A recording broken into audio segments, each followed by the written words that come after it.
Izay no vaovao rehetra nentina tany ivelany tany na manam-bola-tiana eto dia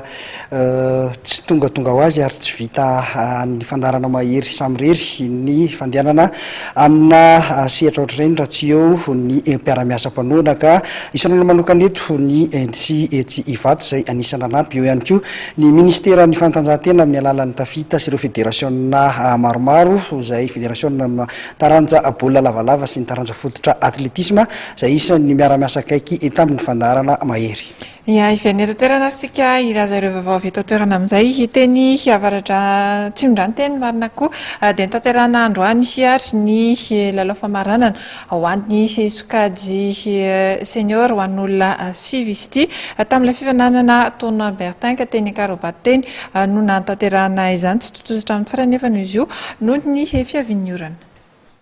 Ny fahavitan'ny famaranana ho an'ny sokajy vétéran herinandro vitsilasa izay dia nitanterana androany indray teny amin'ny kianja Londika Karobato ihany koa lalao famaranana ho an'ny sokajy senior fifanana izay nikarakarain'ny commune Karobato miaraka tamin'ny team Bertin. Ny ekipan'ny FC Fiasy sy ny FC Cousin moa no niona tamin'izany ka nisaraka tsala ohatran'ohatra no tota.